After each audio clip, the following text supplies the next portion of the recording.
আন্তর্জাতিক বাংলা সংবাদে সবাইকে স্বাগত। সুপ্রিয় দর্শক শ্রোতা, পৃথিবীতে শুরু হয়েছে তৃতীয় বিশ্বযুদ্ধের দামামা। ইরান ইসরায়েল চলছে পাল্টাপাল্টি হামলা। লেবানন যুদ্ধবিরতি দেওয়ার পর আবার যুদ্ধে নেমেছে ইসরায়েল এবং আমেরিকা। এদিকে সিরিয়ার 1/3 দখলে নিচ্ছে ইসরায়েল বাহিনী। ইতিমধ্যেই মুসলিম বিশ্ব একত্রিত হয়ে সামরিক বাহিনী গঠন করে ইসরায়েলে হামলা চালাবে বলে হুমকি খেয়ে পড়েছেন। সুপ্রিয় দর্শক শ্রোতা, জানিয়ে দিবেন আপনাদের গুরুত্বপূর্ণ মূল্যবান মতামত। এই মুহূর্তে ইসরায়েলে ইরান হামলা করে যুদ্ধে জয়লাভ করতে পারবে কিনা। সুপ্রিয় দর্শক শ্রোতা, জানিয়ে দেব আমাদের হাতে থাকা সর্বশেষ গুরুত্বপূর্ণ আন্তর্জাতিক আপডেট বাংলা সংবাদ। শুরুতেই থাকছে সংবাদ শিরোনাম, এরপরে জানাবো বিস্তারিত। ইসরায়েলের সামরিক কারখানা ৩ অঞ্চলে হামলা। আরো জানিয়ে দিব আমেরিকা অহংকার খ্যাত F-18 যুদ্ধবিমান ধ্বংস করল ইয়েমেন। যুদ্ধবিরতি চুক্তি নিয়ে পাল্টাপাল্টি দোষারোপ ইসরায়েল ও হামাসের। বড়দিনের রুশ বাহিনী হামলায় বিপর্যস্ত ইউক্রেন। পাকিস্তানে পাল্টা হামলার হুঁশিয়ারি আফগানিস্তানের। ইসরায়েলের বিরুদ্ধে প্রতিশোধ নেওয়ার হুমকি ইরানের। সশস্ত্র সংঘর্ষের পর দামেস্কের শহরে বিভিন্ন শহর আবারও কারফিউ জারি। এবং সর্বশেষে জানিয়ে দিব ইসরায়েল যুক্তরাষ্ট্রকে দাঁত ভাঙা জবাব দিল ইরান।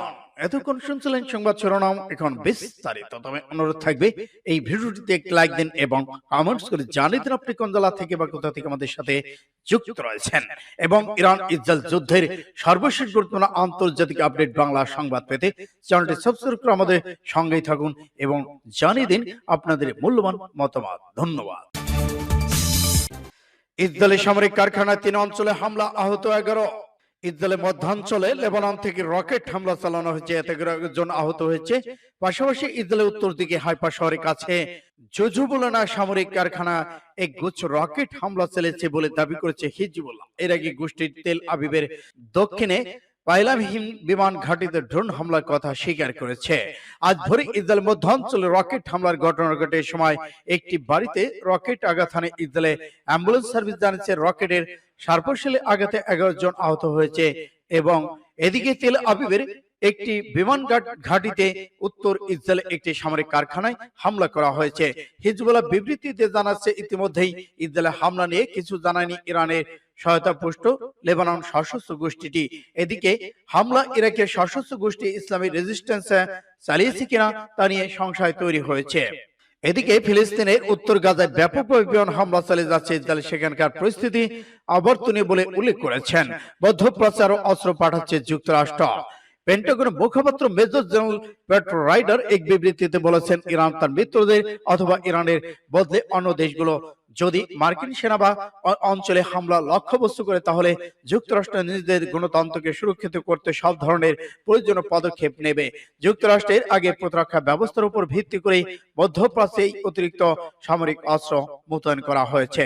গত মাসে ইসরায়েল ক্ষেপণাস্ত্র বিধ্বংসী থার্ড দেয় যুক্তরাষ্ট্র। রাইডার আরো বলেছে, আগামী মাসগুলো নতুন বাহিনী এসে পৌঁছাতে শুরু করেছে। আমেরিকার অহংকার খ্যাত F-18 যুদ্ধবিমান ধ্বংস করল ইয়েমেন। মার্কিনরা তাদের এই অত্যাধুনিক যুদ্ধবিমান বিধ্বস্ত হওয়ার জন্য নিজেদের দায়ী করেছে। যে এই ঘটনায় ইয়েমেনকে দায়ী করলে দেশটির সেনাবাহিনী মোকাবেলা নিজেদের দুর্বলতা প্রকাশ পেয়ে যাবে। পারস্য উপসাগরীয় অঞ্চলে বাবালা বান্দার প্রণালী এলাকায় গত কয়েকদিন ধরে এমন কিছু ঘটনা ঘটছে যা গোটা বিশ্বকে অবাক করে দিয়েছে। এর মধ্যে মার্কিন নৌবাহিনীর একটি অত্যাধুনিক F-18 যুদ্ধবিমান ভূপাতিত করার ঘটনা ছিল উল্লেখযোগ্য। পাস্টুডে জানাচ্ছে, মার্কিনরা দাবি করেছে কথিত ফ্রেন্ডলি ফায়ার বা নিজেদের গুলিতে যুদ্ধবিমান বিধ্বস্ত হয়েছে। এই ঘটনায় বিমানটি 2 পাইলট প্রাণে রক্ষা পেলেও 1 জন আহত হয়েছেন। তবে ইয়েমেনে সশস্ত্র বাহিনী ঘোষণা করেছেন যুদ্ধবিমানটি তাদের সঙ্গে মার্কিন সেনাবাহিনীর সংঘর্ষের সময় বিধ্বস্ত হয়েছে। বিশ্লেষকরা বলেছেন, এই ঘটনায় ইয়েমেন সেনাবাহিনীর শক্তিমত্তা প্রকাশের পাশাপাশি ইয়েমেনের মোকাবেলা মার্কিন বাহিনী দুর্বলতা প্রকাশ পেয়েছে।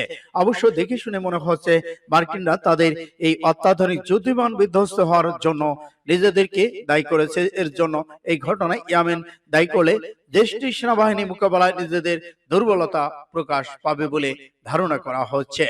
মার্কিনরা তাদের ভাষায় ইয়েমেনি হুতিদের সঙ্গে যুদ্ধে লিপ্ত রয়েছে। তবে এই অজুহাত মার্কিন সেনার ইয়েমেনের সামরিক বেসামরিক অবস্থানকে একের পর এক হামলা চালিয়ে যাচ্ছে। সূত্র ইন্ডিয়া টুডে। যুদ্ধবিরতি চুক্তি নিয়ে পাল্টাপাল্টি দোষারোপ ইসরায়েল ও হামাসের। যুদ্ধবিরতি চুক্তি বিলম্ব করার জন্য পাল্টাপাল্টি দোষারোপে জড়িয়ে পড়েছেন ফিলিস্তিনি স্বাধীনতাকামী সংগঠন হামাস ও ইসরায়েল। সাম্প্রতিক সময় গাজার যুদ্ধ বন্ধ এবং জিম্মি মুক্তি নিয়ে উভয় পক্ষে আলোচনা অগ্রগতির কথা জানিয়েছে, তবে এখন পর্যন্ত একমত হতে পারেনি। হামাস এক বিবৃতিতে বলেছে, দখলদার সেনাপ্রত্যাহার যুদ্ধবিরতি বন্ধে বিনিময়ে বাস্তুচ্যুতদের প্রত্যাবর্তনের নতুন শর্ত আরোপ করেছে, যা বিদ্যমান চুক্তিতে পৌঁছানোর পথে বাধা সৃষ্টি করেছে। সংগঠনটি জানিয়েছে তারা নমনীয় পরিচয় দিচ্ছে, কাতার ও মিশরের মধ্যস্থতা আলোচনা আগাচ্ছে। এদিকে ইসরায়েলের প্রধানমন্ত্রী বেনিয়ামিন নেতানিয়াহু বলেছেন, হামাস মিথ্যাচার করছে, আগেই পৌঁছানোর সমঝোতাকে অস্বীকার করেছে এবং আলোচনায় বাধা সৃষ্টি করেছে। তবে তিনি যোগ করেছেন, ইসরায়েল তাদের জিম্মি নাগরিকদের মুক্ত করতে অবিরাম প্রচেষ্টা চালিয়ে যাচ্ছে। এদিকে ইসরায়েল প্রতিরক্ষা মন্ত্রণালয় ইসরায়েল কার্টুজ বুধবার সন্ধ্যায় পুনরায় নিশ্চিহ্ন করে বলেছেন, নিরাপত্তা অঞ্চলে বাফার জোন প্রতিষ্ঠিত করতে গাজা উপত্যকায় নিয়ন্ত্রণ বজায় রাখতে চায় তার দেশ। আলাদুল এজেন্সির এক প্রতিবেদনের খবর। বড়দিন রুশ বাহিনী হামলায় বিপর্যস্ত ইউক্রেন। বড়দিনে ইউক্রেন বড় ধরনের হামলা চলেছে রাশিয়ার। 24 ঘন্টা দেশটি প্রায় 150 কিলোমিটার এলাকা জুড়ে চালানো হয়েছে এই হামলা। এসব হামলায় মূল টার্গেট ছিল বিদ্যুৎ কেন্দ্র এবং অস্ত্র ঘাঁটি। খবর দা গার্ডিয়ানের। রুশ বাহিনী এসব হামলার জন্য ব্যবহার করে কমপক্ষে 70টি মিসাইল এবং শখানেক ড্রোন। পুরোপুরি ধ্বংস ব্যবহার করা হয়েছে হাইমার্স রকেট ও অর্ধশত ড্রোন সহ বহু অস্ত্র শস্ত্র। একাধিক সামরিক বিমানবন্দরে হয়েছে তীব্র হামলা। ক্রিসমাসের দিনে এমন হামলাকে অমানবিক আখ্যা দিয়েছে ইউক্রেনের প্রেসিডেন্ট ভ্লাদিমির জেলেনস্কি। চলতি বছর এ নিয়ে 13তম বারের মতো বড় রুশ হামলার টার্গেট হলো ইউক্রেনের বিদ্যুৎ কেন্দ্রগুলো। ফ্রন্টলাইনগুলোতে রাশিয়া ইউক্রেন সেনাদের মধ্যে চলছে ব্যাপক লড়াই। ইউক্রেনের সেনাবাহিনীর তথ্য মতে 200-র বেশি স্থান সরাসরি লড়াই হচ্ছে দুপক্ষের মধ্যে। পাকিস্তানে পাল্টা হামলার হুমকি আফগানিস্তানের। পাকিস্তানে পাল্টা হামলার ঘোষণা দিল আফগানিস্তান তালেবান সরকার। আফগানিস্তানের পূর্ব পাকতিকা প্রদেশে পাকিস্তান সেনাবাহিনী বিমান হামলা প্রতিশোধ নিতে এই হামলা ঘোষণা করেছেন তালেবান। এর আগে মঙ্গলবার রাতে আফগানিস্তান পাকতিকা প্রদেশে বারমাল জেলায় 4টি পয়েন্টে বোমা হামলা চালায় পাকিস্তান। এতে নিহতের সংখ্যা বেড়ে 46 জনে দাঁড়িয়েছে, আর নিহতের বেশিরভাগই নারী ও শিশু। বুধবার আফগানিস্তানের জাতীয় প্রতিরক্ষা মন্ত্রণালয়ের মুখপাত্র ইনায়েতুল্লাহ বলেছেন, আফগানিস্তান এই নৃশংস হামলার ঘটনাকে কেন্দ্র করে আন্তর্জাতিক নীতির স্পষ্ট লঙ্ঘন এবং পরিষ্কার আগ্রাসন বলে মনে হয়। ইসলামী আমিরাত আফগানিস্তান এই কাপুরুষাচিত হামলার জবাব দেবে। প্রতিবেশী দুই দেশের মধ্যে দীর্ঘদিন ধরেই উত্তেজনাপূর্ণ সম্পর্ক বিরাজ করছে। আফগানিস্তানের ভূখণ্ড ব্যবহার করে জঙ্গিরা পাকিস্তানে হামলা চালাচ্ছে বলে অভিযোগ ইসলামাবাদের। তবে পাকিস্তান ক্ষমতাসীন গোষ্ঠী তালেবান এই অভিযোগ অস্বীকার করেছে। পাকিস্তান আফগানিস্তান সম্পর্ক জটিল আকার ধারণ করে চলতি বছরই মার্চে এই সময় পাকিস্তান সামরিক বাহিনী আফগানিস্তানের ভূখণ্ডে 2 দফায় বিমান হামলা চালায়। এতে আফগানিস্তান 5 নারী ও শিশু নিহত হয়। এদিকে নাম প্রকাশ না করার সত্ত্বে পাকিস্তান জ্যেষ্ঠ নিরাপত্তা কর্মকর্তা বলেছেন, আফগানিস্তানের ভেতরে সন্ত্রাসীদের বিভিন্ন আস্তানা লক্ষ্য করে বিমান ও ড্রোন হামলা চালানো হয়েছে। সূত্র রয়টার্স, এএপি। ইসরায়েলের বিরুদ্ধে প্রতিশোধ নেওয়ার হুমকি ইরানের। ফিলিস্তিন ইসলামী প্রতিরোধ আন্দোলন হামাসের সাবেক প্রধান ইসমাইল হানিয়াকে হত্যার বিষয়ে ইসরায়েল যে স্বীকারোক্তি দিয়েছে তা কঠোর নিন্দা জানিয়েছেন, জঘন্য অপরাধ বলে অভিহিত করেছেন ইরান। এদিকে জাতিসংঘের ইরানে ইসরায়েল রাষ্ট্রদূত আমির সাইদ ইরাভানি মঙ্গলবার জাতিসংঘ মহাসচিব নিরাপত্তা পরিষদের প্রেসিডেন্টে পাঠানো এক চিঠিতে এ মন্তব্য করেছেন। তিনি বলেছেন, প্রথমত ইহুদিবাদী ইসরায়েলের মতো ঘৃণ্য অপরাধের দায়িত্ব প্রকাশে নির্লজ্জভাবে স্বীকার করল ইরান। এই স্বীকারোক্তির পর ইহুদিবাদী ইসরায়েলের সন্ত্রাসবাদ এবং আগ্রাসনের বিরুদ্ধে কার্যকর পদক্ষেপ নেওয়ার বিষয়ে আন্তর্জাতিক সম্প্রদায়ের দায়িত্ব বেড়ে গেল। একই সঙ্গে এত পরিষ্কার হলো যে গত 1 অক্টোবর ইরান ইহুদিবাদী ইসরায়েলের বিরুদ্ধে যে প্রতিরোধমূলক জবাব দিয়েছিল তা বৈধ এবং আইনগতভাবে যুক্তিযুক্ত। আমির সাইদ ইরাভানি তার চিঠিতে ইহুদিবাদী ইসরায়েল এখনো আঞ্চলিক ও আন্তর্জাতিক শান্তি নিরাপত্তার জন্য সবচেয়ে বড় হুমকি বলে প্রমাণ করে দিয়েছেন। সূত্র ইন্ডিয়া টুডে। সশস্ত্র সংঘর্ষের পর দামেস্কের সিরিয়ার বিভিন্ন শহরে কারফিউ জারি।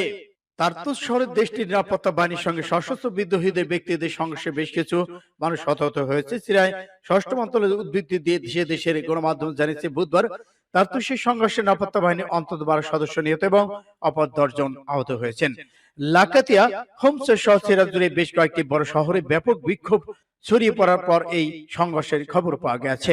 হোমসের বিক্ষোভ ছত্রভঙ্গ করার জন্য পুলিশ গুলি চালালে অন্তত একজন বিক্ষোভকারী নিহত এবং কয়েকজনে আহত হওয়ার খবর এসেছে।